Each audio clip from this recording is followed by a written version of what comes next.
네, 오늘의 하나님의 말씀 창세기 6장 5절에서 8절까지 말씀입니다.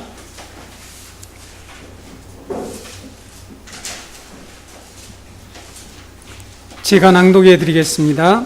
여호와께서 사람의 죄악이 세상에 가득함과 그의 마음으로 생각하는 모든 계획이 항상 악할 뿐임을 보시고 땅 위에 사람 지으셨음을 한탄하사 마음에 근심하시고 이르시되 내가 창조한 사람을 내가 지면에서 쓸어버리되 사람으로부터 가축과 기는 것과 공중의 새까지 그리하리니 이는 내가 그것들을 지었음을 한탄함이니라 하시니라. 그러나 노아는 여호와께 은혜를 입었더라. 아멘. 여러분, 우리 기독교의 신앙이 무엇인가 하는 것들을 우리가 다시 한번 점검해 보기를 원합니다. 많은 사람들이 우리 기독교의 신앙을 오해하는 경우가 있는데, 기독교의 신앙은 하나님의 계획과 목적을 알고 그것을 받아들이고 믿고 지금까지 우리가 하나님을 떠나서 내가 계획을 세우고 내가 주관자로 살았던 그 삶을 포기하는 것이죠. 이것이 바로 우리 기독교의 신앙입니다. 그런데 많은 우리 신자들이 하나님의 계획과 목적에 관심이 없고 오직 이 자신의 계획, 자신의 목적을 성취하고자 이 신앙생활을 하는 그런 목적으로 신앙생활하는 사람들이 있죠. 그런 사람들의 특징이 있습니다. 그것이 뭔가 하면 성경을 덮어놓고 믿는다는 사실입니다. 왜냐하면 하나님의 계획과 하나님의 목적을 내가 인정하고 받아들이고 그것을 신뢰하고 그 약속을 믿는 것이 우리의 신앙인데, 그게 아니니까 하나님의 계시와 영원한 계획과 우리를 향하는 목적이 담겨있는 그 성경에 관심이 없는 것이죠. 문제는 거기서 멈추지 않습니다. 하나님의 진리의 무지에서 세상에 같이 살아가고 있는 이 공전하는 가인의 후손들의 공격에 이 무력하게 무릎을 꿇고 만다는 사실이죠.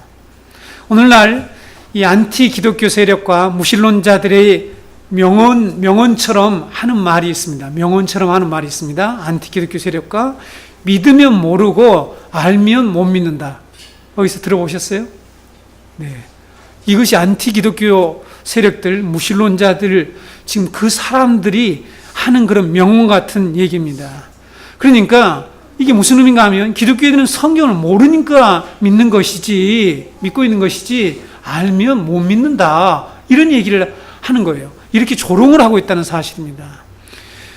그들의 말에 제가 물론 다 동의하는 것은 아니지만 우리 기독교인들의 신앙의 기초가 되는 이 하나님의 말씀, 하나님의 계획과 목적에 대해 무지한 사람들이 참으로 많다는 사실입니다. 다시 말씀드리면 성경은 덮어두고 교회를 왔다 갔다 하는 사람들이 너무 많다는 거죠. 우리를 둘러싸고 있는 이 영적 현실이 어떤지 한 가지 더 말씀을 드리려고 합니다. 만들어진 신의 이 저자 리처드 도킨슨과 같은 류의 이런 사람들, 부류죠. 이런 부류의 무신론자들이 기독교를 조롱하기 위해서 자기들이 가장 똑똑하다고, 사람들이 가장 똑똑하다고 생각하는 아인슈타인이 한 말을 가지고 이 기독교를 공격을 하고 있습니다. 자, 그 내용이 뭐냐면 제가 언젠가 한번 소개했을 텐데요. 기독교 세계의 시간에 나는 자신의 창조물을 심판하신다는 신을 상상할 수가 없다라는 말을 서울 시내 버스에 이처럼 버스 광고판에 게재하고 붙였죠. 그렇죠? 그래서 기독교인들이 강력하게 항의해서 4일 만에 이렇게 그 광고판을 뗀 그런 사건이 있었습니다. 자, 여기서부터 오늘 본문의 말씀으로 연결됩니다. 왜냐하면 그들이 어떻게 대재앙을 일으키는 하나님이 선할 수 있는가? 누가요? 지금 우리 주변의 이 영적 현실입니다. 우리 주변의 기독교를 공격하는 사람들, 좀 더 지성인이라고 하는 사람들, 좀 더 안다고 하는 사람들이 어떻게 대재앙을 일으키는 하나님이 선할 수 있느냐? 기독교의 신은 잔인하고 복수심이 많고 변덕스럽고 불공평하고 폭력적인 존재라고 이런 공격을 막 퍼부어댑니다. 우리 기독교인들만 잘 모르고 있는 것이죠. 네. 이 말은 미국의 제3대 대통령 토마스 제퍼슨이라고 하는 사람이 아주 강력하게 기독교를 반대했던 그런 대통령인데, 그 사람이 이런 표현을 했고, 지금 이런 수많은 사람들이 이런 문구를 인용해서 우리 기독교를 공격하고 있죠. 그들이 이렇게 기독교를 비판하는데 증거로 사용하는 성경의 사건 중에 하나가 바로 무엇입니까? 노아 홍수의 심판 사건이죠. 오늘 본문 7절에 내가 창조한 사람을 내가 지면에서 쓸어버리되, 그렇죠. 창조한 사람을 심판한다는 것을 이해할 수가 없다. 아인슈타인이 이런 말을 했단 말이죠. 하나님이 지금 이 성경 구절을 다 근거로 해서 하는 얘기입니다. 13절에 보게 되면 모든 혈육이 있는 자 네가 그들을 땅과 함께 멸하리라 라는 이런 하나님의 심판의 말씀을 가지고 그들이 지금 비판하고 있습니다. 이런 비판들에 대해서 우리 기독교를 정말 진리라고 복음이라고 변증하고 대답할 수 있는 우리 신자들이 과연 얼마나 될까 하는 거죠. 교회 다니면서 성경 한번 제대로 읽지 않고 주일날 잠깐 들은 그 설교의 말씀을 가지고 일주일 내내 한 번도 성경을 쳐다보지 않는 이런 사람들이 이런 비판과 공격에 대해서 답변하기는 정말 어렵겠죠. 대답하기는커녕 자기가 무엇을 믿고 있는지 모르는 사람들이 너무나 많다는 사실입니다. 자, 지금 우리 교회만이 아니라 우리는 지금 우리 주변에 있는 우리 지금 이 시대의 교회의 현실을 지금 우리가 한번 반성해 보자는 것입니다. 그래서 여러분, 오늘 말씀은 매우 중요합니다. 신학적으로 중요한 질문을 가지고 있고, 왜 하나님께서 자신이 창조한 사람을 그렇게 모두 지면에서 쓸어버리는가, 그 이유를 밝히고 있죠. 그래서 이 말씀을 정확하게 배워서 이런 말을 하는 사람들이 있단 말이죠. 그러니까 성경을 좀 읽어본 사람들입니다. 읽지 않은 사람들은 그런 말 할 수가 없어요. 성경 자체를 모르니까. 그러니까 우리 그리스도인들은 더 하나님의 말씀, 앞에서 제가 서론에서 말씀드렸죠. 기독교 신앙이 뭐냐, 도대체 나의 목적을 이루는 거냐, 하나님의 이름을 빌려서라도 열심히 기도해서, 아니면 하나님의 계획과 그 목적을 내가 받아들여서 그 뜻을 따라하는 것이냐, 여기서 우리 신앙이 분명하게 구별된다는 것이죠. 오늘 우리가 살펴볼 본문은 하나님께서 창세 이후에 태어난 모든 인류를 홍수로 멸망시키는 그 이유를 밝히는 말씀입니다. 가능한 한 제가 여러분에게 아주 자세하게 명쾌하게 이해하실 수 있도록 말씀을 전할 테니까 여러분들 잘 들으시고 이 말씀의 의미를 분명히 정리하셔야 합니다. 왜냐하면 성경을 읽어가는 동안에 우리가 앞으로 이 말씀에서 해결하지 못하면 다른 모든 말씀들을 이해할 수가 없죠. 그래서 사람들이 아까 덮어놓는다는 말이 성경 자체를 진짜 덮어놓는 경우가 있고, 하나님의 말씀을 별로 알려고 생각하지 않는 태도를 말하기도 하고, 몰라도 그냥 이것이 알 필요가 뭐가 있느냐, 나에게 무슨 위로를 주느냐 하고 이 말씀 자체를 전혀 알려고 하지 않는 그런 태도를 제가 통틀어서 성경을 덮어놓고 믿는 이런 사람들이 곧 기독교의 신자가 아니라고 말씀을 드린 거죠. 오늘 5절 말씀을 보게 되면 온 세상에 죄악이 가득하고 사람들의 모든 계획이 항상 악한 것을 하나님께서 보셨다. 이렇게 보시고 하나님께서 심판하실 그런 계획을 노아에게 계시하셨고 발표하셨다는 것 사실입니다. 그런데 여러분, 어떤 죄악이 세상에 이렇게 가득했느냐는 거죠. 그리고 사람들의 어떤 계획이 항상 악했냐는 거죠. 이 말씀에서 세상에 가득한 죄악과 사람들의 악한 계획이 무엇인가를 우리가 정확하게 규명한다라면, 하나님이 왜 노아 가족 외에 창세 이후의 모든 인류를 이렇게 멸망시키셨는지 그 이유를 알 수가 있다는 사실입니다. 그리고 우리를 비판하는 그 많은 사람들이 얼마나 무지한가를 우리들이 변호할 수 있고 증명할 수 있다는 사실입니다. 왜 하나님께서는 당신이 창조한 모든 인간들을 이처럼 홍수로 이렇게 멸절할 수밖에 없었는지 그 이유를 알 수가 있다는 것을 여러분들이 먼저 기억하시기 바랍니다. 대부분의 사람들은 나는 아니더라도 자기는 뺍니다. 왜냐하면 다 대부분 자기가 부족한 줄 아니까. 자기는 아니더라도 이 세상에는 괜찮은 사람, 착한 사람이 있다라고 생각을 하죠. 동의하지 않습니까? 그렇잖아요. 우리 주위의 사람들이, 지금 믿지 않는 사람들이고 많은 사람들이 이런 생각을 가지고 있죠. 좋다. 노아의 시대는, 하나님 심판하시던 노아의 시대나 지금이나 모든 사람이 다 악한 것이 아니고, 그래도 얼마는 착한 사람이, 착하게 사는 사람이 있지 않느냐, 이런 생각을 하고 있습니다. 신앙을 가지지 않았지만 다른 사람을 위해서 선한 일을 하는 사람들을 본단 말이에요. 그렇죠. 내 유익만 챙기지 않고 정말 자기들의 어떠한 이렇게 소유를 내어놓고 착한 일을 하는 사람들이 있는 것을 보고, 이렇게 착한 사람들이 많이 있지 않느냐. 그런데 어떻게 하나님께서는 성경에서는 모든 사람이 죄인이라고 말하느냐. 그리고 오늘 말씀처럼 사람들이 하는 모든 행위가, 마음으로 생각하는 모든 계획이 항상 악하다라고 이렇게 단정할 수 있는가. 그리고 모든 인간을 이처럼 대재앙을 통해서 멸절시킬 수가 있는가라고 이렇게 반기를 드는 사람들이 있습니다. 여러분, 이것은 성경에 대해서 무지한 인본주의자들의 생각입니다. 여러분, 인본주의자들은 죄와 악을 다른 사람에게 피해를 주거나 상처를 입히는 이런 태도나 행동으로 생각을 합니다. 인본주의자들이 죄를 어떻게 정의한다고요? 다른 사람들에게 상처를 주거나 피해를 입히는 행동, 이것을 죄다, 악이라고 생각을 해요. 잘 들으셔야 합니다, 여러분. 그리고 인간을 본질적으로 선한 존재로 보는 경향, 그런 관점을 가지고 있어요. 오늘 제가 다 소개하지 않지만 기회가 있으면 말씀드리겠습니다. 여러분, 죄에 대한 정의, 죄에 대해서 유물론자들이 말하는 죄, 진화론자들이 말하는 죄, 환경주의자들이 말하는 죄와 악, 범신론자들이 말하는 이 죄의 정의들이 있어요. 다 각각 다릅니다. 이걸 오늘 설교가 길어요. 그래서 이 얘기를 다 하고 넘어갈 수가 없습니다. 제가 기회 되면 말씀을 드릴게요. 이렇게 여러분들, 각각의 다른 사상을 가지고 있는 사람들이 생각하는 죄와 악이 다 달라요.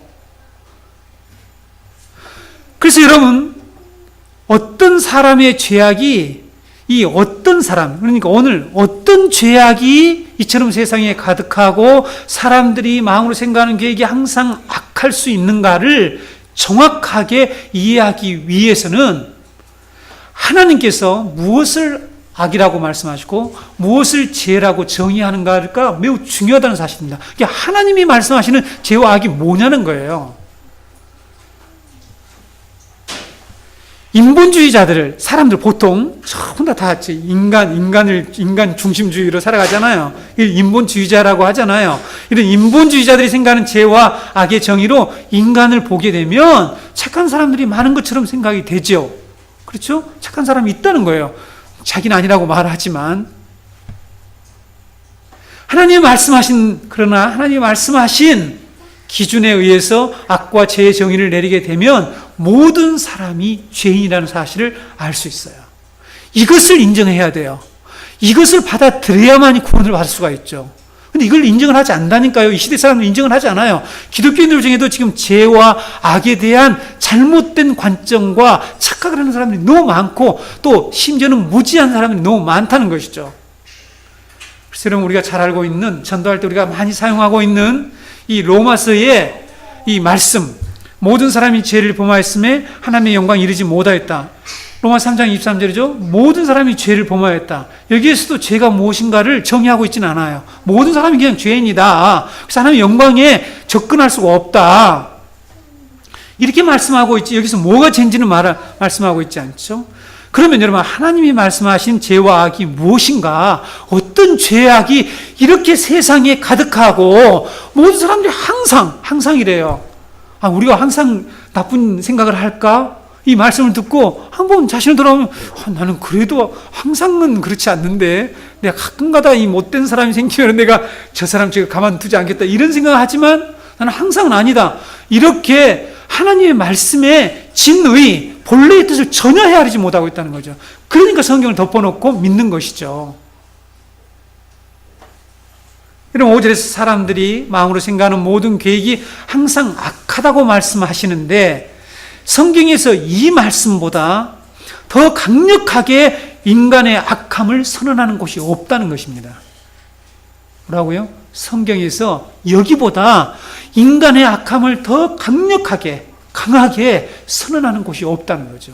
그러니까 이 말씀이 보통 말씀이 아니다라는 거죠. 그런데 우리는 어떻게 하냐? 그렇지. 타락한 세상, 그냥 세상에 악이 가득해. 그냥 보편적으로 우리 기독교인들은 아주 대충 그렇게 생각을 하죠. 그래서 하나님이 말씀하시는 악과 죄가 무엇인지를 제대로 이해하지 못하는 사람들이 많이 있습니다. 여러분, 여기서 이 계획이라는 단어를 아는 것이, 이해하는 것이 하나님이 말씀하시는, 하나님이 정의하시는, 하나님의 기준으로 말하는 악과 죄가 무엇인 것을 알 수 있는 단초가 된다는 사실이죠. 뭐가요? 이 계획이라는 단어가. 이 계획이라는 단어는 히브리어로 예체르라고 하는 단어입니다. 예체르. 이 단어가 창세기에서 사용된 곳을 우리가 살펴보게 되면 창세기 2장 7절에서 8절에 가장 먼저 사용되고 있습니다. 2장 7절 8절 우리가 이미 배웠지만 제가 읽어드릴게요. 여호와 하나님이 땅의 흙으로 사람을 지으시고, 여기에 지으시고가 바로 예체르예요.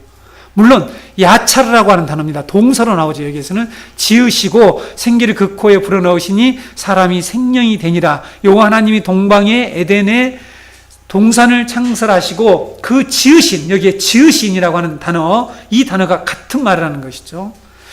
여기서 여러분, 하나님이 인간을 지으셨다라는 이 말, 이것이 바로 동사로는 야차르예요. 똑같습니다. 자음으로는 똑같이 생겼어요. 모음만 다른데 야차르인데, 이 동사와 계획을 뜻하고 있는, 또 목적을 뜻하는 퍼포즈죠. 이 목적을 뜻하고 있는 오늘 여기에 이 예체르라고 하는 이 단어가 동일한 어근에서 나왔습니다.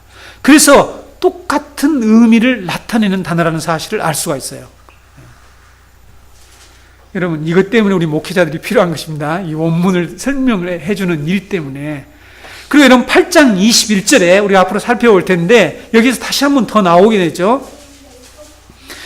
여호와께서 그 향기를 받으시고 그 중심에 이르시되 내가 다시는 사람으로 말미암아 땅을 저주하지 아니하리니 이는 사람의 마음이 계획하는 바가, 여기서 계획하는 바가 어려서부터 악함이라. 여기서 이 계획이라는 단어가 나오죠. 이 단어가 바로 이 똑같은 예체르라고 하는 단어라는 말입니다. 사람들의 이 계획이, 이 사람들이 하는 이 계획이 하나님이 지으셨다라는 것과 똑같은 단어라는 거죠. 이것이 어떤 관계가 있을까라는 것을 알아야 합니다. 그래야만이 죄가 뭔지를 알 수 있다니까요. 악이 무엇인가라는 걸 우리가 알 수 있다는 말입니다. 하나님이 지으셔서 이 세상에 존재하는 모든 것들에는 하나님의 계획과 목적이 있죠. 그렇죠? 하나님이 지으신 모든 것들에게는 하나님의 뜻이 있고 하나님의 계획이 있고 하나님의 목적이 있단 말이에요. 그렇죠? 그래서 여러분, 이 짓다라고 하는, 지으시다라고 하는 이 말 속에는 계획과 목적이 들어있는 것이죠. 그렇죠? 똑같은 단어예요. 여기서 인간의 죄악이 무엇인 것을 우리가 찾을 수가 있습니다. 인간의 죄악이 뭐냐? 이 하나님이 말씀하신 죄가 뭔가를 알 수 있다는 거죠.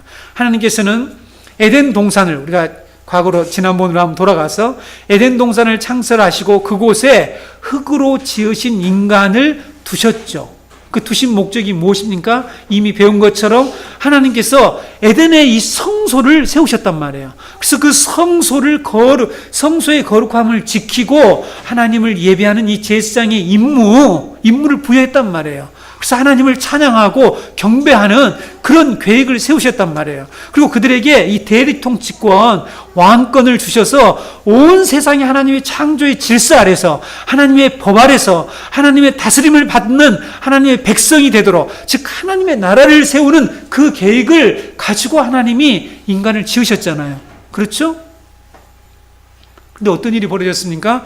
사탄이 하나님의 이 계획과 목적을 깨뜨린 거죠. 방해하기 위해서 사람을 유혹을 해서 그들로 하여금 하나님의 계획과 목적의 반기를 들게 만들었죠. 이것이 바로 여러분 최초의 죄죠. 죄악이죠. 죄악. 그러니까 하나님 말씀하신 죄가 뭐냐? 성경이 말하는 죄가 뭐냐? 온 세상에 가득하다라고 하는 이 죄가 뭐냐는 거죠. 사람들이 생각하는 것마다 모든 것이 악하다라는 그 악이 뭐냐는 거예요. 하나님이 말씀하신 죄와 악은 하나님의 계획과 목적에 정면으로 도전하는 행위를 말하는 거예요. 이것을 알고 우리가 신앙생활을 해야 합니다. 그러니까 죄를 회개하라고 하면은 나 도둑질 한 것도 없는데 착하게 사는 사람들 많잖아요. 착하게. 네. 세상에. 교인들이 웬만하면 뭐 그렇게 나쁜 일을 그렇게 험악한 나쁜 일 안 하잖아요. 그렇게 한 사람도 많이 있긴 하지만. 그러니까 자기가 죄인이라는 의식이 없어요. 자기가 정말 하나님의 은총을 구해야 할 자라는 것이 전혀 없는 거예요. 그러니까 주일날 교회 나오지만은 하나님의 은혜를 어떻게 구할 줄도 모르는 이런 영적 무지에 빠져 있단 말이에요. 누가요? 우리 교회 신앙생활하는 사람, 기독교인들이 그렇다는 것입니다. 하나님의 계획과 목적을 거부하고 인간이 자신의 계획과 목적을 이루려고 하는 이 행위, 그것이 바로 죄라고 성경은 말씀하고 있는 거죠. 자기의 계획과 목적을 이루기 위해서 어떤 일을 합니까, 사람들이? 다른 사람을 짓밟죠. 폭력을 사용을 하죠. 거짓을 일삼죠. 살인을 하기도 합니다. 불법을 저지른 행위들을 하죠. 이것을 가리켜서 성경은 현상적인 죄라. 이것은요, 현상적인 죄예요. 현상적인 죄. 그리고 죄의 본질은 하나님의 계획을 반역하는 거예요. 하나님의 목적에 대해서 도전하며 방해하며 살아가는 것을 죄인이라고 얘기해요. 그 사람을 죄인이라고 얘기하는 것입니다. 여러분이 성경을 읽어보면 하나님께서 당신의 이 오래 참음에 종지부를 찍으시고 가만히 계시지 않고 개입하시는 경우가 있어요. 개입하신다는 것은 곧 심판을 하러 오신다는 뜻이죠. 강력한 심판을 행사하실 때가 있습니다. 성경에서 어떤 사건들에서 그 예를 우리가 볼 수가 있습니까? 앞으로 우리가 배우게 되겠지만 창세기 11장의 바벨탑 사건이죠. 하나님이 직접 개입하십니다. 하나님께서 하늘에서 내려오셔요. 무엇 때문에 내려오십니까? 아담의 타락으로 말미암아 하나님의 이 성소에 하나님 앞에 들어가는 이 하늘의 문이 가로막혔죠. 근데 이 문을 들어갈 수 있는 길은 갈 수 있는 길은 오직 그리스도밖에 없죠. 그렇죠? 하나님께서 그래서 그리스도를 통해서 이 문이 되시고 길이 되시고 그리스도를 통해서 이 문을 여셔서 우리로 하여금 하나님 앞에 나갈 수 있도록 하는 것이 하나님의 계획이에요. 근데 이 가인의 후손들, 이 타락한 인간들이 이것을 무시하고 어떻게 했습니까? 자기의 노력으로, 자기 힘으로, 자기 높이 탑을 쌓아서 어떻게 해요? 하나님께 도전장을 내밀었는데 그 도전장이 뭡니까? 우리가 하늘에 탑을 닿게 하겠다는 거죠. 이게 뭐예요? 이게 무슨 의미입니까? 하늘의 문을 열어보겠다는 거예요. 하나님의 이 구원 계획, 하나님의 계획을 뭉개고 자기들의 힘과 노력으로, 자기들의 지혜로 하늘 꼭대기에 탑을 쌓아서 하늘의 문을 열어보겠다고 하는, 제가 지난번에 바벨이 무슨 뜻이라고 그랬죠? 들은 적이 없습니까? 바벨은 하늘의 문이라는 뜻이라고 그랬습니다. 그렇죠? 그래서 하나님께서 이런 도전장을 내미는 인간들을 가만히 두고 볼 수가 없으셔서 내려오셨다고 그랬잖아요. 내려오셨습니다. 직접 내려오셔서 언어를 혼잡케 하고 그들을 모든 지면에 흩으시는 심판을 단행하시게 되죠. 한 가지 사건은 우리가 이미 제가 여러분에게 말씀드렸던 민수기 13장, 14장에 나오는 가나안 정탐 사건으로 인해서 이스라엘 백성들이 모세와 아론을 향해서 쿠데타를 일으켰죠. 그리고 한 말이 무엇입니까? 애굽 땅에서 죽었거나 이 광야에서 죽었으면 좋았을 것인데 어째서 여호와는, 하나님을 지금 거들먹거립니다. 여호와는 우리를 이 광야로 이끌어내서 우리 처자식을 죽이려고 하느냐. 우리가 그때 죽었으면 좋았을 텐데. 그리고 한 말이 뭐죠? 애굽으로 돌아가자. 이렇게 말을 했습니다. 이렇게 할 때 하나님의 인내가 중단했습니다. 하나님이 오래 참음에 종집을 찍었습니다. 더 이상 못 참는다. 하나님 그 앞에는 계속 참아오셨죠, 여러분. 여러분 민수기 쭉 읽어보시면 하나님 계속해서 인간이 반역하고 인간이 그렇게 하나님께 원망하고 불평하고 그들을 인도자로 세우는 이 지도자에 대해서 도전했지만 하나님께서 계속해서 인내하셨습니다. 그런데 하나님께서 이번에는 참지 않으셨죠. 어떻게 하셨습니까? 그들을 모두 광야에서 죽였죠. 왜 그랬을까요, 여러분? 왜 죽게 하셨을까요? 왜 이런 심판을 내리셨을까요? 왜 출애굽을 한 모든 백성들은 모두 다 광야에서 멸절시키는 이런 일을 했을까요? 그래서 여러분, 안티기독교 세력들이 어떻게 처자식의 모든 사람들을 다 멸절시키냐는 거예요. 자기가 구원해내는 그런 사람들을 이렇게 멸절시킬 수 있냐는 거예요. 모세도 그 얘기를 합니다. 하나님 앞에. 하나님, 다른 사람들이 당신이 출애굽한 그 백성들을 저렇게 죽인다라고 조롱하고 욕할 때인데 하나님 용서해달라. 이 사건 다음에 하나님께 간절히 기도합니다. 그래서 하나님께서 내가 죄는 사해 주지만 다 죽어. 이렇게 해서 그들을 일단 심판을 하셔요. 왜 그랬을까요? 그들이 하나님의 계획을 정면으로 도전했기 때문이죠. 부정했기 때문입니다. 그게 무엇입니까? 우린 더 이상 하나님의 백성이 안 된다. 하나님 지금 이들을 하나님의 백성으로 만들어서 하나님의 나라를 이루려고 하는데 우리 하나님 당신의 백성이 안 돼요. 우리 애국으로 돌아갈게요. 이게 무슨 말입니까? 우리가 저 사탄의 후손이 되겠다. 저 멸망받을 후손이 되겠다라고 하니까 그래? 그러면 심판을 받아야지. 하나님께서 그들을 심판하셨던 것입니다. 노하기를 더디하시고 인자가 많으신 하나님께서 이처럼 더 이상 심판을 연기하지 아니하시는 그때가 어느 때냐는 거죠. 그것은 바로 하나님의 계획을 도전할 때, 하나님의 계획을 부정할 때, 인간들이 완전히 거부할 때 하나님은 오래 참음을 중단하시고 우주적인 심판을 내리신다는 사실입니다. 여러분, 신자들 중에 아직도 죄에 대해서, 선에 대해서 이 잘못 생각하는 사람들이 있다고 제가 앞에서 말씀드렸죠. 야고보서 기자가 무엇을 선이라고 말하고 무엇을 죄라고 정의했습니까? 여러분, 야고보서 4장 13절로 17절 보겠습니다. 다시 한번 여러분 이 말씀을 보세요. 야고보서 4장 13절로 17절 읽어드릴게요. 들으라. 너희 중에 말하기를 오늘이나 내일이나 우리가 어떤 도시에 가서 거기서 1년을 머물며 장사하여 이익을 보리라 하는 자들아. 이게 무슨 말입니까? 계획을 세운다 이거예요. 자기 마음대로, 자기 멋대로, 자기가 어떤 주제인지도 모르고, 자기가 피조물이고, 자기는 신이 아니고 사람일 뿐인 그런 존재가 계획을 세운다는 말입니다.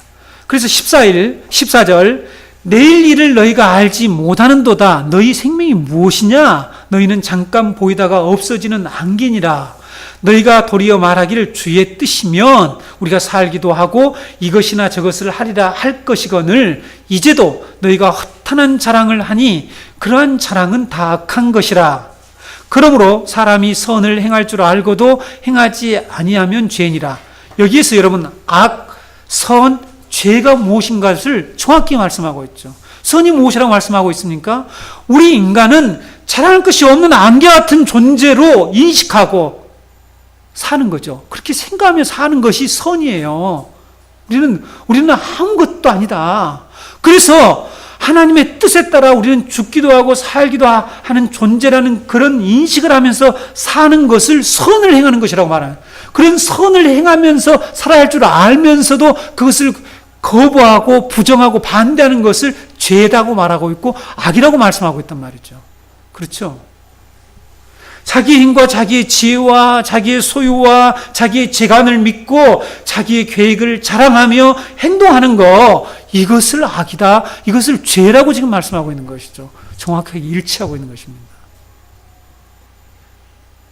성도들은 그렇게 해서는 안 된다라고 지금 야고보서 기자가 믿음이 뭐냐, 행함이 뭐냐, 정말 믿는다라고 하는 그 믿음 속에 포함되어야 될 행함이 뭐냐 도대체, 그 얘기를 하면서 이 말씀을 하고 있는 것이죠. 왜 너희들이 여전히 네 계획을 우선순위에 놓고 하나님의 계획을 거부하냐? 너희들 신앙이 뭐냐? 믿음이 뭐냐? 아브라함이 어떻게 했느냐? 이 얘기를 지금 말씀하고 있는 것이죠. 이렇게 사람들이 생각하는 악과 죄, 인본주의자들이 생각하는, 이 세상 많은 사람들이, 착한 사람들이 많이 있다라고 생각을 하죠. 그래서 하나님의 심판은 부당하다고 생각하죠. 많은 사람은 그렇게 생각합니다. 누가 잘난 사람들이 그래요. 잘난 사람, 똑똑하다고 뭔가 안다는 사람들이 그런 얘기를 하는 거죠. 그들은 인간의 실상을 전혀 정확하게 볼 수 있는 눈이 없어요. 편견이죠, 편견. 그래서 하나님이 말씀하시는 이 성과 죄, 악의 정의가 이렇게 인간이 막 생각하는 것과 다르다는 것을 우리는 이렇게 알 수가 있죠. 그러므로 여러분, 본문에서 사람의 죄악이 세상에 가득함과 그의 마음으로 생각하는 모든 계획이 항상 악하다고 하시는 이 말씀은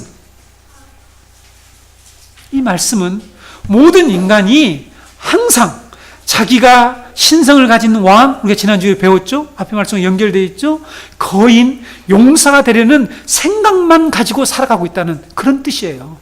항상 악하다는 말이 뭐냐면 항상 그 생각을 가지고 있어요. 그래서 자기가 주인이 되어서, 자기가 신이 되어서 자기 계획을 가지고 그걸 성취하려고, 그래서 사람을 죽이고 폭력으로 사람을 지배하고 나쁜 일을 도둑질하고 이런 사람들이 많잖아요. 기독교에 있는 사람 너무 많잖아요. 여러분, 직장 상사 그렇잖아요. 직장 상사 중에 그런 사람들이 있고 너무 많아요.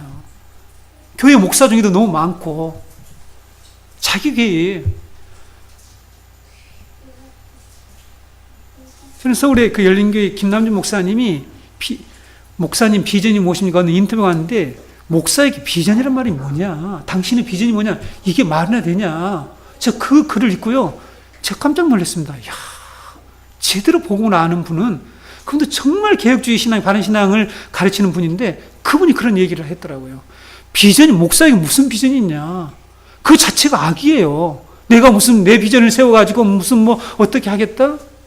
우리는 하나님의 뜻을 받들어서 하나님의 계획과 목적을 이루는 것이 우리의 비전인데 무슨 자기의 비전, 그래서 비전이 뭐냐 할 때 난 비전 없다 이렇게 얘기를 했더라고요. 야, 그래서 역시 제대로 되신 분들이 있구나.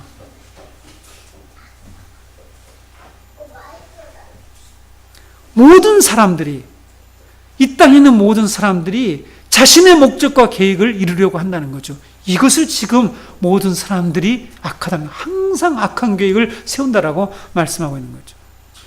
자기가 세상에서 힘을 가질 수 있고 권력을 독점할 수 있다면, 그래서 자기 인생을 자기 마음대로 살 수 있다면 인간들이 어떻게 합니까? 거짓신, 우상이라도 섬겨서라도, 우상을 끌어들여서라도 자기의 계획과 자기의 목적을 성취하려고 하는 그것을 하나님이 보시고 온 세상이 악하다. 모든 사람의 죄가 가득하다라고 말씀하고 있는 것입니다. 사람은 하나님의 형상으로서 하나님의 목적과 계획의 담지자예요. 그걸 담고 있다는 거죠. 우리는 하나님의 형상이니까 하나님의 계획과 목적을 가지고 있는 그런 담지자라니까요. 이것이 하나님의 형상의 의미 속에 들어있다고 말씀드렸지 않습니까? 그런데 하나님의 형상으로 지음받은 인간이 하나님의 형상되기를 거부하는 거, 이것이 가장 강력한 범죄행위예요. 그래서 이런 구원은 다시 하나님의 형상을 회복하는 것이라고 그렇게 제가 강조했지 않습니까? 이게 뭐예요?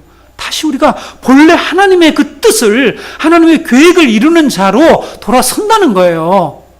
순종한다는 것입니다.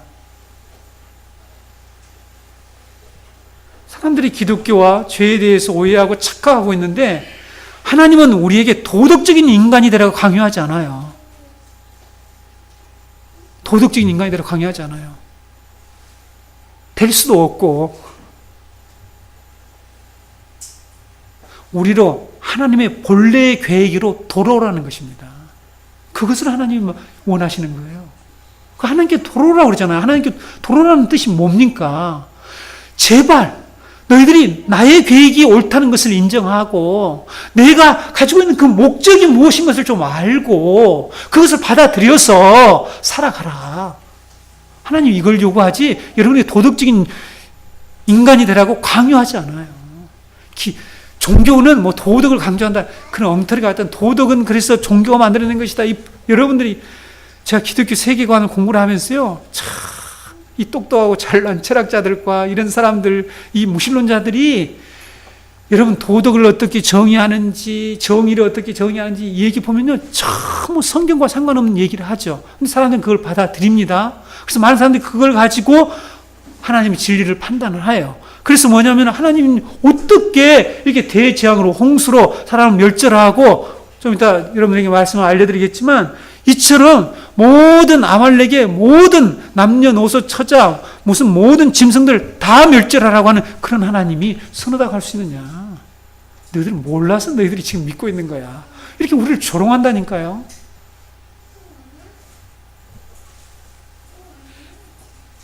왜 하나님이 모든 사람을 홍수로 멸하셨느냐고, 그런 악한 신이 어디 있냐고 이렇게 묻는 어리석은 자들을 향해서 우리는 너희들이 신이 되려고 발버둥 치면서 하는 그 행위, 그것 때문에 하나님이 그런다라고 우리들은 분명하게 전해줘야 됩니다.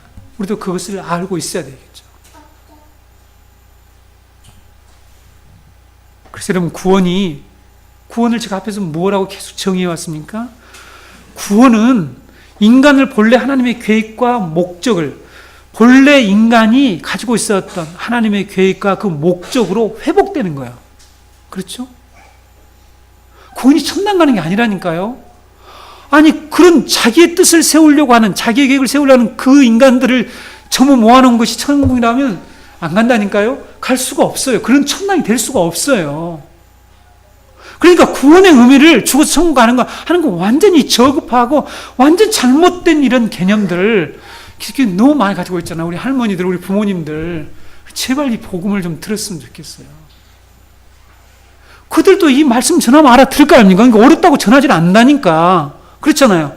못 알아들을 거야. 뭐 예짜리가 뭔지 야짜리가 뭔지 도대체 그게 뭐냐. 그래서 그런 개념을 몰라더라도 이 말씀이 이런 의미를 가지고 있다라고 설명을 해줘야죠. 우리 오늘 알아듣잖아요. 그래서 구원이 완전 구원의 개념이 왜곡되어 있죠. 여러분, 태초에 하나님이 인간에게 가지고 계신 그 계획을 다시 회복시키는 일, 이것이 하나님의 구속 계획입니다. 구원 계획이에요. 하나님이 이 계획을 이루어 가신 것입니다. 하나님 여기에 초점을 맞춰놓고 계셔요. 그래서 이 초점에서 이것을 만약에 위반하거나 이것에 대해서 반기를 들거나 이것에 대해서 반역하거나 이걸 거부하는 자들에게는 하나님이 가차없이 심판을 내리는 거예요. 뭐요? 이 구원행위, 하나님의 구원행위가 뭐냐는 거예요. 본래 하나님의 계획을 이루는 거라니까요. 본래 우리를 향해서 가지고 계시던 그 계획과 목적을 회복시키는 것이 구원이라니까요. 교회 와서 예수 믿고 잘 되고 복받게 하겠다는 그 엉터리 같은 그 신앙들을 지금 곳곳에 전하고 있는데 그것은 복음이 아니죠. 그것은 구원의 복음이 아닙니다. 그런 사람들을 불쌍히 여기셔야 돼요. 여러분, 주위 교회 다닌다고 해서 저는 이제 교회 다닌다고 해서 물론 너무 부정적으로 보는 건 아니지만 안타깝죠. 여러분, 6절 7절을 보면 모든 사람들이 하나님이 지으신 목적과 계획 안에서 완전히 이처럼 벗어나서 이탈했죠. 이탈해서 살아갈 때에 하나님께서 그것을 보시고 땅 위에 사람 지으셨음을 한탄하시고 근심하셨다라고. 그리고 하나님께서 당신이 창조한 모든 사람을 지면에서 쓸어버리시겠다고 하나님이 이 심판의 계획을 선포하시는 내용이 6절, 7절에 나오고 있죠. 여러분, 이 말씀은 하나님께서 세상을 심판하신 이유가 바로 이 사람을 지으신 일과 관련되어 있다는 걸 다시 한번 확인시켜 주죠. 이 의미가 이해가 됩니까? 여러분, 그러니까 제가 앞에서 제가 이 말씀을 여러분 엄청나게 고민을 했습니다. 그러니까 이 계획이라는 단어와 지으셨다는 단어를 연결해서 지금 이 본문을 일관성 있게 해석을 해야 되는데, 여기서 땅 위에 사람을 지으셨으면 하나님이 한탄하시고 그 이유 때문에 하나님께서 지금 심판하신다고 그러잖아요. 그렇죠? 홍수 심판하신다고 그러잖아요. 이게 땅이 지으셨다는 것과 인간들이 가지고 있는 계획, 하나님의 계획에 도전하고 방해하는 것과 일치한다는 것이 다시 한번 이 말씀에서 확인할 수 있다. 그런 뜻입니다. 하나님 왜 심판을 하시냐는 거죠. 인간들이 하나님이 지으신 목적대로 살지 않는다는 거예요. 하나님이 지으신 본래 그 계획대로 행하지 않는다는 거예요. 완전히 이탈을 해서 모두 다, 그것도 모두 다 노아 8식구 외에. 그래서 하나님께서는 이것을 한탄하시고 고통스러워. 여기에 여러분 마음에 근심하셨다는 것은 가장 이 격렬한 고통 고통을 나타낼 때 사용되는 그런 단어입니다. 그래서 어떤 영어에는 페인이죠, 페인. 우리가 고통을 겪는 페인이라고 하냐. 이 페인이라는 단어예요. 고통스러워 하셨다는 것입니다. 하나님이. 우리가 하나님의 뜻을 떠나서, 하나님의 계획을 떠나서, 하나님의 계획을 거부해서 할 때 하나님이 고통하셔요. 고통스러워 하신다니까요. 너무너무 아파하신다는 것이죠.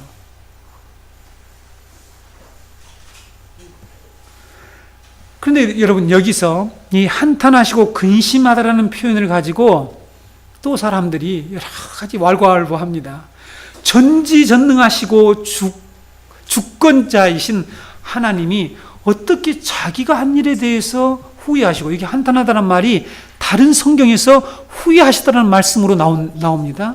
이게 한탄하다는 이 니함이라고 하는 단어가 다른 곳에서 후회하시다로 나와요. 좀 이따 소개할게요. 이렇게 후회하시고 근심하시고 이 고통스러워 하실 수 있느냐라는 의문을 가지고 하나님이 인간처럼 이처럼 자기가 하시는 일을 후회한다라고, 그래서 자기의 실수를 인정하는 것 아니냐라고 말하려는 사람들이 있다는 거죠. 근데 여러분, 이 말씀이 다른 말씀과 완전히, 그러면 그렇게 우리가 해석한다면 배치됩니다. 민수기 23장 19절에 보게 되면 하나님은 사람이 아니시니 거짓말을 하지 않으시고 인생이 아니시니 후회가 없으시도다. 어찌 그 말씀하신 말을 행하지 않으시며 하신 말씀을 실행하지 않으시랴. 하나님 여기서 뭐라고 얘기하고 있죠? 여기서 후회가 없으시더라 하는 이 말, 한탄하다는 단어와 똑같습니다. 니함이라고 하는 이브리어 단어인데 이 말씀처럼 하나님이 사람이 아니라는 거죠. 그래서 후회하시는 분이 아니라고 분명히 단정하고 있죠. 말씀하고 있는데, 그럼 여기서 우리가 하나님이 후회하신다라고 해석을 해야 될 거냐는 거죠. 그게 아니라는 거죠. 다른 말씀에 하나님 그렇지 않다는데 여기서는 후회하신다 이렇게 해석할 수가 없죠. 그렇다면 여러분, 이 표현의 의미가 무엇인지를 정확히 아셔야 합니다. 이 표현은 하나님이 후회하시거나 실수를 인정하신다라는 의미가 아니고 하나님의 이 철저한 노용과 고통을 나타내는 강한 표현입니다. 인간의 불순종된 하나님의 심판을 앞두고 하나님의 분노와 가장 격렬한 고통을 나타내는 그런 표현이라는 사실입니다. 여러분, 하나님께서 사울 왕을 세워놓으셨어요. 사울 왕을 이스라엘 초대 왕으로 세웠잖아요. 근데 이 왕이 하나님의 계획을 따라서 이게 왕권을 행사하는 게 아니라 하나님 말씀을 안 들어요. 불순종했단 말이죠. 그래서 하나님께서 이 사울 왕을 세운 것을 후회하십니다. 사무엘상 15장 11절 보실까요? 내가 사울을 왕으로 세운 것을 후회하노니 그가 돌이켜서 나를 따르지 아니하며 내 명령을 행하지 아니하였음이니라 하신지라. 사무엘이 근심하여 온 밤을 여호와께 부르짖으니라. 여러분, 여기서 제가 방금 말씀드린 것처럼 이 사울 왕, 하나님이 사울 왕을 세우신 것은 계획이 있었어요. 그렇죠? 하나님이 그에게 기름을 붓게 해서 왕으로 삼은 것은 하나님 백성 이스라엘이 출애굽할 때에 저 이스라엘 백성, 하나님 백성들을 괴롭히고 대적했던 아말렉을 완전히 진멸하는 그런 일들을 하도록 하기 위해서 왕을 세우셨어요. 계획을 세우셨어요. 그래서 아말렉을 맡겼죠. 그래서 아말렉의 모든 것, 앞에서 말씀드린 것처럼 남녀노소, 이렇게 소와 낙타와 나귀들 모든 것들을 진멸하도록 하나님께서 그를 기름 부어서 세우셨다고 그랬습니다. 이런 기름 부어서 세우셨다는 말씀이 나옵니다. 사무엘이 그 말씀, 내가 기름 부어서 왕을 세운 것은 이렇게 하려고 했다. 그런데 사울이 어떻게 했죠? 가서 쳐들어가서 20만 명을 데리고 쳐들어가서 어떤 일을 합니까? 좋은 게 너무 많은 거야. 죽이기에 너무 아까운 거야. 지 관점에서 볼 때. 이것이 바로 인본주의자들의 생각이에요. 이 아깝지 않냐? 지가 판단을 해서 그걸 어떻게 해요? 하나님께 또 제사 드리겠다고 그걸 살려서 왔잖아요. 하나님께서 당장 사무엘을 불러서 사무엘아, 가서 사울에게 얘기해라. 그래서 사무엘이 가서 저 뜰 뒤에서 소리 나는 저거 뭡니까 저게 도대체? 사울이 그때 이런 얘기를 다 하잖아요. 내가 하나님께 뭐 제사를 드리려고 했는데 그래서 살려갖고 왔다. 이렇게 얘기를 하잖아요. 하나님께서 바로 이 사울 왕을 세우신 것을 후회하셨다는 거죠. 이 하나님께서 고통스러워 하시는 하나님의 계획을 이 대적하는 사울에 대해서 하나님이 심판을 단행하시죠. 그를 당장 폐위시켰죠. 하나님의 그 고통스러운 마음을 안 이 선지자는, 사무엘 선지자는 밤새 통곡하면서 애통했습니다. 오늘 우리가 아버지의 마음을 찬양한 것처럼 우리가 정말 이 아버지의 마음을 표현한, 한탄하시고 하나님께서 근심하셨다는 이 말씀. 그래서 여러분, 하나님께서 후회하신 것이 아닙니다. 하나님이 연약한 우리 인간처럼 엎치락 뒤치락 하시는 것이 아니고 하나님의 계획을 포기하지 아니하시고 반드시 성취시켜 나가시는 하나님의 구원의 행위를 표현한 거예요. 사실은 이 내용이 하나님께서는 지금 구원의 행위를 해나가는데 인간들이 그 계획을 따라주지 않고 반역할 때에 하나님께서는 그 구원의 행위를 이루시려고 하는 그 하나님의 마음, 반드시 이루시겠다고 하는 그 마음, 이것이 바로 한탄하시고 근심하셨다라는 표현이라는 말씀을 우리가 알아야 합니다. 그래서 앞에서 이 말씀드렸죠. 구원이라는 하나님의 본래의 계획을 세워왔는데 하나님 거기에 맞춰서 모든 것들을 판단하시고 계시는데 사람들이 그걸 따르지 않을 때에 하나님께서는 그것을 한탄하신단 말이에요. 그래서 그들을 심판하시기로 결정하신다는 사실입니다. 자기 나라에 어떤 자가 쿠데타를 일으켜서 자기 이 왕권을 위협하고 자신의 이 영토를 독점을 해서 자기 것으로 삼고 자기 백성을 빼앗아서 그들을 억압하고 그들을 종으로 부리고 하는 이런 반란을 일으킨다고 합시다. 어떤 왕이 그것을 가만두겠습니까? 가만두지 않죠. 그들을 당장 축출하거나 그들을 제거하죠. 멸절하려고 할 것입니다. 그것은 모든 정부의 필연적인 정책이에요. 그렇죠? 물론 이 악한 인간들이 그런 일을 하고 있죠. 하나님은 이 자유와 긍휼이 무궁하신 분입니다. 노하기를 더디하신 분이라고 말씀합니다. 하나님의 인자가 무궁하신 분이라고 성경이 그렇게 강조하시는데 왜 하나님께서 어느 때에는 이렇게 우주적인 심판, 모든 인간을 아주 처참하게, 인간이 보기에 정말 최악처럼 보이는 모든 인간들을 멸절시킬 수 있느냐라는 거죠. 바로 이것입니다. 하나님의 나라를 강탈해서 자기 나라로 만들고 거기에서 그들이 공의로 정의롭게 그 나라를 다스린 것이 아니라 불법과 불의로 많은 사람들을 억압하고 고아와 과부를 강탈하고 괴롭히고 죽이고 하는 이런 일들을 하니까 하나님께서, 이 의의 왕이신 하나님께서 이들을 멸절하는 거예요. 심판은 당연한 것이죠.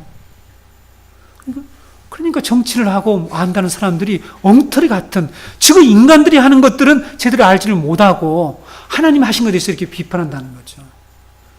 제가 서울에서 막 내려오려고 할 때에 지금 이 이슬람에서는 수많은 사람들이 이슬람을 공격하는 것에 대해서 이 댓글을 달고 이 반박글을 다는 사람을 전문으로 양성하는데 기독교에서는 그런 일을 하는 사람이 없답니다. 그래서 오늘 장로님이 기독교를 방박하고 복음을 막 이렇게 조롱하고 하는 이런 교회를 조롱하는 사람들의 그 많은 안티 글들을 댓글을 달아서 그들에게 이 선한 이 영향을 미치려고 하는 그 그룹들을 양성하는데 저보고 그 일을 좀 해줄 수 없겠냐 이런 제안이 들어왔어요. 돈 얼마나 줄게.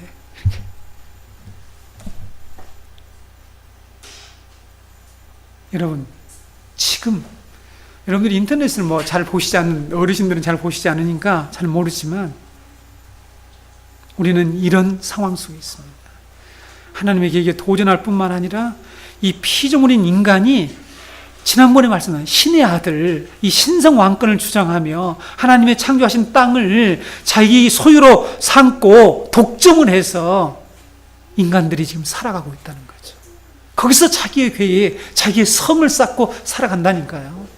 이것을 하나님께서 보시고 모든 세상이 악하다고 말씀하신다는 것을 분명히 아셔야 합니다. 이렇게 하나님께서 이 죄악이 가득하고 모든 인간들이 자기 계획, 자기 비전, 제 교회에서 비전 하는 거 정말 요즘 좀 별로 듣기 싫어합니다. 뭐 끄떡하면 뭐 비전 어쩌고 해요. 저는 예전부터 이 말을 잘 쓰질 않아요. 뭐 비전이 어쩌고. 이 말이 아니면은 도대체 교회 사역이 안 돼. 모든 프로그램의 명칭에 비전이 들어가야 돼. 그렇지 않습니까?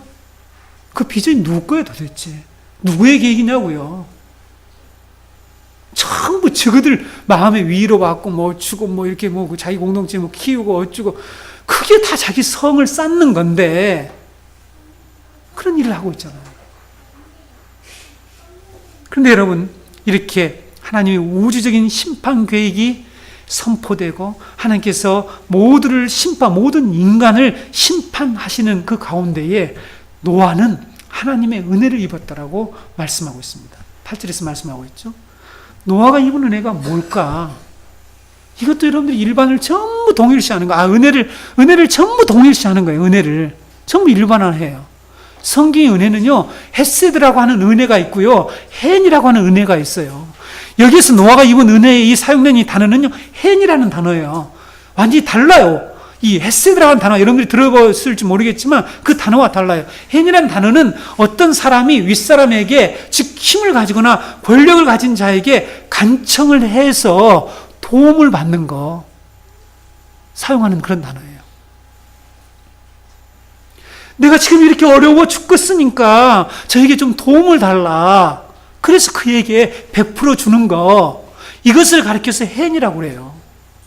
우리가 하나님께서 우리에게 구원의 은혜를 내려주는 것은요, 헤세드라고 그래요. 헤세드라고.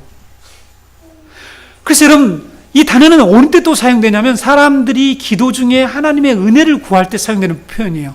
하나님께 간절히 간구해서 어떤 것을 받는 거, 이것을 가리켜서 헨이라고 한다니까요. 그래서 여러분, 이 노아가 받은 은혜라고 하는 이 단어는 하나님께 간구함으로 무엇을 받은 것을 얘기해요. 간구해서 받은 것을 얘기하는 거예요. 노아는 타락한 세상, 이 신의 아들들이 하나님의 계획에 도전하는 것을 보면서 모두가 용서가 되고 거인 숭배 문화가 완전히 판을 치고 있는 그때에 하나님께 간절히 기도를 해요. 그래서 하나님의 은혜를, 똑같이 하나님의 은혜를 입은 모세와 같이 기도를 했을 거예요. 기도를 했다니까요. 노아가 어떤 기도를 했는지는 모르지만 여러분, 하나님의 은혜를 입은 모세가 기도한 내용을 우리가 한번 살펴보려고 합니다. 시편 93편, 이제 제가 전장을, 이렇게 전편을 여러분에게 읽어드릴 테니까 시편 93편을 한번 펴놓고 보시기 바랍니다. 시편 94편. 여호와여, 복수하시는 하나님이여, 복수하시는 하나님이여, 빛을 비추어 주소서. 세계를 심판하시는 주여, 일어나서 교만한 자들에게 마땅한 벌을 주소서. 여호와여, 악인이 언제까지 계가를 부르리이까? 그들이 마구 찌끄리며 오만하게 떠들며 죄악을 행하는 자들이 다 자만하나이다. 여호와여, 그들이 주의 백성을 짓밟으며 주의 소유를 공고하게 하며 가부와 나그네를 죽이며 고아들을 살해하며 말하기를 여호와가 보지 못하며 야곱의 하나님이 알아차리지 못하리라 하나이다. 백성 중에 어리석은 자들아, 너희는 생각하라. 무지한 자들아, 너희가 언제나 지혜로울까? 길을 지으신 이가 듣지 아니하시랴? 눈을 만드신 이가 보지 아니하시랴? 무백성을 징별하시는 이 곧 지식으로 사람을 교훈하신 이가 징별하지 아니하시랴? 여호와께서는 사람의 생각이 허무함을 아시느니라. 여호와여, 주로부터 징벌을 받으며 주의 법으로 교훈하심을 받는 자가 복이 있나니 이런 사람에게는 환난의 날을 피하게 하사 악인을 위하여 구덩이를 팔 때까지 평안을 주시리이다. 여호와께서는 자기의 백성을 버리지 아니하시며 자기의 소유를 외면하지 아니하시리로다. 심판이 의로 돌아가리니 마음이 정직한 자가 다 따르리로다. 누가 나를 위하여 일어나서 행악자들을 치며 누가 나를 위하여 일어나서 악행하는 자들을 칠까? 여호와께서 내게 도움이 되지 아니하셨다면 내 영혼이 벌써 침묵 속에 잠겼으리로다. 여호와여, 나의 발이 미끄러진다고 말할 때에 주의 인자하심이 나를 붙드셨사오며 내 속에 근심이 많을 때에 주의 위안이 내 영혼을 즐겁게 하시나이다. 율례를 빙자하고 재난을 꾸미는 악한 제사장이 어찌 주와 어울리이까? 그들이 모여 의인의 영혼을 치려하며 무지한 자를 정죄하여 피를 흘리려 하나 여호와는 나의 요새시요 나의 하나님은 내가 피할 반석이시라. 그들의 죄악을 그들에게로 되돌리시며 그들의 악으로 말미암아 그들을 끊으시리니 여호와 우리 하나님이 그들을 끊으시리로다.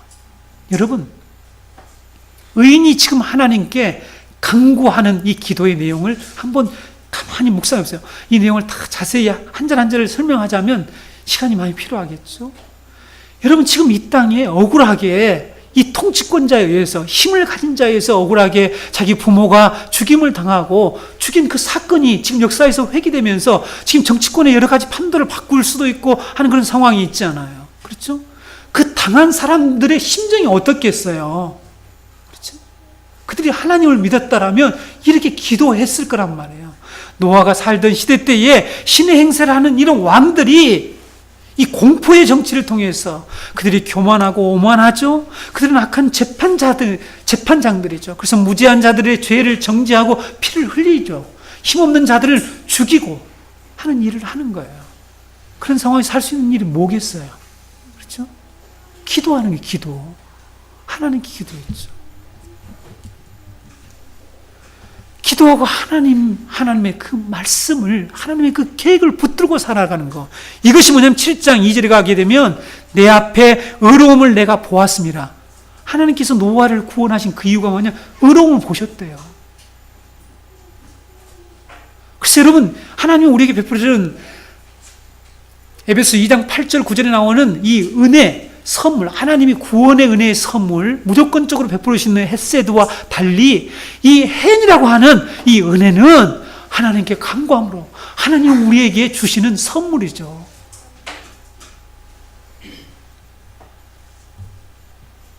노아는 간절히 하나님의 은혜를 구하는 기도를 했던 것입니다.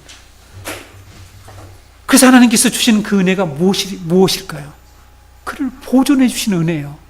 그는 남은 자의 공동체로 삼아주시는 은혜를 그에게 입혀주신 거예요. 노아의 8 식구만, 모든 사람이 죽어가는데 심판받는 가운데서. 성도 여러분, 이 시대도 노아의 시대와 마찬가지로 하나님의 계획에 대한 인간의 도전이 절정에 이르고 있다라고 저는 생각합니다. 저는 그렇게 보고 있다는 거예요. 그렇죠? 불법과 온갖 악행이 세상을 뒤덮고 있잖아요. 그렇죠? 나는 착하다는 생각은 인본주의적인 생각입니다. 착한 사람이 있다라 자꾸 그렇게 생각하면 안 됩니다. 모든 사람들이 뭘 추구하며 사느냐를 보라는 거죠. 제가 지난주에 말씀을 뭘 추구하며 사는가를 보면 그가 무슨 생각을 하고 있는지를 알 수 있다는 거죠. 수많은 교회와 성도들이 지금 배교하고 있습니다. 배교. 하나님을 버리고 있습니다. 하나님께서 심판을 내릴 수밖에 없는 이유가 죄도 있지만, 죄도 있어요. 그러나 하나님이 심판을 내리시는 또 한 가지 이유가 있는데, 그것은 뭐냐면 자기의 백성을 보존하시기 위해서 하나님이 심판을 단행해요. 하나님이 더 이상 두고 볼 수 없는 단계는 이 세상이 완전히 적그리스도의 그런 어떤 세력으로 완전히 뭉쳐 있을 때에, 그들에 의해서 많은 하나님의 백성들이 박해를 받고 핍박을 받고 계속해서 죽어가 떨어져 나가고 있을 때에, 그래서 하나님을 배반하고 있을 때에 하나님께서 더 이상 당신의 인내를 멈추어서 하나님은 심판을 단행하죠. 거기서 하나님께서 노아에게 은혜를 입혀주셨다는 것입니다. 성도 여러분, 이런 세상에 우리가 지금 살고 있죠. 그렇지 않습니까? 나날이 듣는 그 내용이 성경과 일치하고 있지 않습니까? 이런 상황에서 우리가 해야 할 일이 무엇입니까? 노아와 모세처럼 하나님의 은혜를 입혀달라고 기도하는 거예요. 하나님이 우리를 보존해달라고. 우리가 이 두려운 세상에서 우리가 쉽게 유혹을 받지 않고 우리가 쉽게 포기하지 않도록 우리가 나의 계획을 세우려고 하는 것을 제발 좀 멈추고 하나님의 그 구원의 계획, 영원한 계획이 성취될 수 있게 해달라고, 속히 그 계획이 이루어질 수 있게 해달라고 기도하는 거죠. 그때 하나님께서 노아의 이 가족처럼 하나님께서는 당신의 이 백성을 보존해 주신다는 사실입니다. 성도 여러분, 타락한 세상 속에서 그러나 노아는 여호와께 은혜를 입었다라는 이 말씀처럼 하나님의 이 언약의 선물, 약속의 이 선물, 하나님의 이 계시의 선물을 굳건히 붙잡고 살아가는 저와 여러분이 되기를 바랍니다.